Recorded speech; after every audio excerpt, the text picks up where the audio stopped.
হিমন্ত বিশ্ব শৰ্মাই উত্তৰ দিয়া উচিত যে 100-2খন আসন কি বিহাৰীৰ ওচৰত পিঠি পাতি দিবৰ কাৰণে অসমীয়া মানুহে দিছিল নেকি? সেই সমষ্টিটোৰ যিগৰাকী বিধায়ক বিজয় গুপ্তা তেখেতে নিৰ্বাচনৰ আগত খুব মানুহৰ আগত কৈ আছিল তেওঁ খিলাঞ্জিয়া, তেওঁ অসমীয়া, তেওঁ কিমান খিলাঞ্জিয়া এতিয়া প্ৰমাণ কৰাৰ সময়।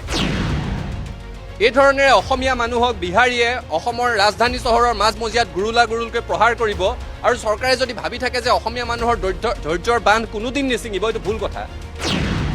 অসমীয়া যুৱতীৰ কাপোৰ ফালি দিয়া হৈছিলে ফাঁচী বজাৰৰ মাজমজিয়াত অনা অসমীয়া বেপাৰীৰ দ্বাৰা। অসমীয়া যুৱক যুৱতীক গুৰুলকৈ প্ৰহাৰ কৰা হৈছিলে বিহুৰ আগে আগে। আৰু তাৰ পাছত এই দুমাহৰ ভিতৰত তৃতীয়টো ঘটনা।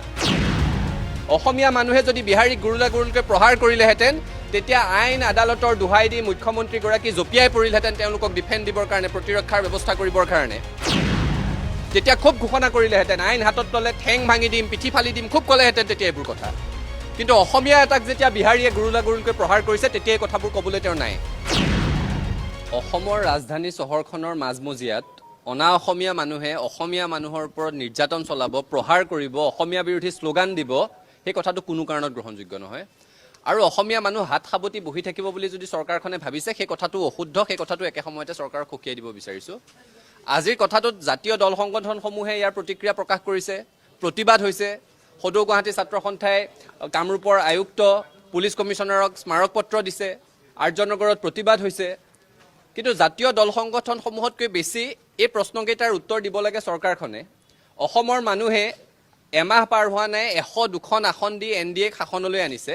হিমন্ত বিশ্ব শৰ্মাই উত্তৰ দিয়া উচিত যে 100-2খন আসন কি বিহাৰীৰ ওচৰত পিঠি পাতি দিবৰ কাৰণে অসমীয়া মানুহে দিছিল নেকি? সেই সমষ্টিটোৰ যিগৰাকী বিধায়ক বিজয় গুপ্তা তেখেতে নিৰ্বাচনৰ আগত খুব মানুহৰ আগত কৈ আছিল তেওঁ খিলাঞ্জিয়া, তেওঁ অসমীয়া, তেওঁ কিমান খিলাঞ্জিয়া এতিয়া প্ৰমাণ কৰাৰ সময়। কালি সেই ঘটনাটোত তেওঁ উদ্বিগ্নতা প্ৰকাশ কৰা এই মুহূৰ্তলৈকে দেখা নাই। এটা সামাজিক মাধ্যমত তেওঁৰ পোষ্ট দেখা নাই।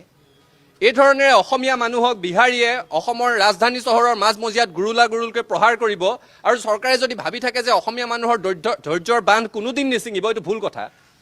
বিহুৰ সময়ৰ পৰা লক্ষ্য কৰি আছোঁ ইটোৰ পিছত সিটো ঘটনা। অসমীয়া যুৱতীৰ কাপোৰ ফালি দিয়া হৈছিলে ফাঁচী বজাৰৰ মাজমজিয়াত অনা অসমীয়া বেপাৰীৰ দ্বাৰা। অসমীয়া যুৱক যুৱতীক গুৰুলকৈ প্ৰহাৰ কৰা হৈছিলে বিহুৰ আগে আগে। আৰু তাৰ পাছত এই দুমাহৰ ভিতৰত তৃতীয়টো ঘটনা। অসমীয়া মানুহৰ ধৈৰ্যৰ এটা সীমা আছে, সেই কথাটো বুজি পোৱা ভাল। আৰু আপোনালোক সকলোৱে এই কথাটো জনা উচিত, অসমৰ মানুহে বুজি পায়। ইয়াৰ যদি ওলোটাটো হ'লহেঁতেন, অসমীয়া মানুহে যদি বিহাৰীক গুৰুলকৈ প্ৰহাৰ কৰিলেহেঁতেন তেতিয়া আইন আদালতৰ দোহাই দি মুখ্যমন্ত্ৰীগৰাকী জঁপিয়াই পৰিলহেঁতেন তেওঁলোকক ডিফেণ্ড দিবৰ কাৰণে, প্ৰতিৰক্ষাৰ ব্যৱস্থা কৰিবৰ কাৰণে। তেতিয়া খুব ঘোষণা কৰিলেহেঁতেন, আইন হাতত ল'লে ঠেং ভাঙি দিম, পিঠি ফালি দিম, খুব ক'লেহেঁতেন তেতিয়া এইবোৰ কথা। কিন্তু অসমীয়া এটাক যেতিয়া বিহাৰীয়ে গুৰুলকৈ প্ৰহাৰ কৰিছে তেতিয়া এই কথাবোৰ ক'বলৈ তেওঁ নাই। সেই সমষ্টিটোৰ বিধায়কগৰাকী বিজয় গুপ্তা নিজক অসমীয়া বুলি জহাই তত নোপোৱা মানুহগৰাকীৰ মুখৰ এটা মাত নাই। বালিত মূৰ গুজি উট চৰাই ভাও ধৰিছে, এই কথাটো সহ্য কৰা নহ'ব। আৰু এইটোৱে শেষ ঘটনা হ'ব লাগিব। প্ৰতিবাদ হৈছে আৰু প্ৰতিবাদ হ'ব। কোনো কাৰণত অসমীয়া মানুহক এই ধৰণেৰে নিগৃহীত হ'বলৈ এৰি নিদিওঁ। আমি ভূপেন হাজৰিকাৰ আদৰ্শৰে চলি আছোঁ। তেখেতে কৈ থৈ গৈছিল, প্ৰতি অসমীয়া আমি ভাল ভাৰতীয়, আৰু দূৰণিৰ পৰা আহি লুইতৰ পাৰৰে মাটিক মাতৃ বোলা প্ৰতি ভাৰতীয় হ'ল নতুন ৰূপৰ অসমীয়া। ঠিকে আছে, মানি চলি আছোঁ। কিন্তু ইয়াত বিহাৰী মানুহবোৰ অসমৰ ভাষা সংস্কৃতিৰ উত্তৰণৰ কাৰণে আহিছিল নেকি? নে তেওঁলোকৰ সাংঘাতিক ব্যৱসায় বাণিজ্য খুব ভাল চলি আছিল, বিহাৰৰ পৰা অসমলৈ আহি পেলাই সেইবোৰৰ বিকাশ ঘটাবলৈ আহিছিল? নাই অহা। তাত খাবলৈ নাপায় ইয়ালৈ আহিছিল। ইয়াত থিতাপি লৈছে, বেয়া পোৱা নাই, বেপাৰ বাণিজ্য কৰি থাকক।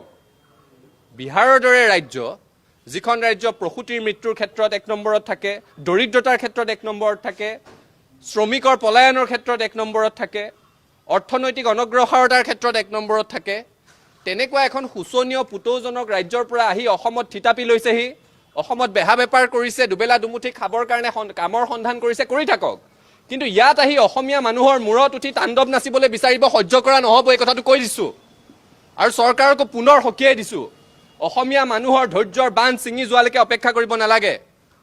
সচৰাচৰ যিকোনো ঘটনাতে ফেচবুকত সৰব হৈ যোৱা মুখ্যমন্ত্ৰী, সংবাদ মাধ্যমৰ আগত সৰব হোৱা মুখ্যমন্ত্ৰী, নিজকে অসমীয়া বুলি জহাই তত নোপোৱা সমষ্টিটোৰ বিধায়কগৰাকী এই মুহূৰ্তত মুখৰ মাত দিয়ক, অসমীয়া মানুহৰ লগত আছে বুলি প্ৰকাশ কৰক, নহ'লে অসমীয়া মানুহৰ খঙে সীমা ছিঙি যাব, এই কথাটো নিশ্চিত।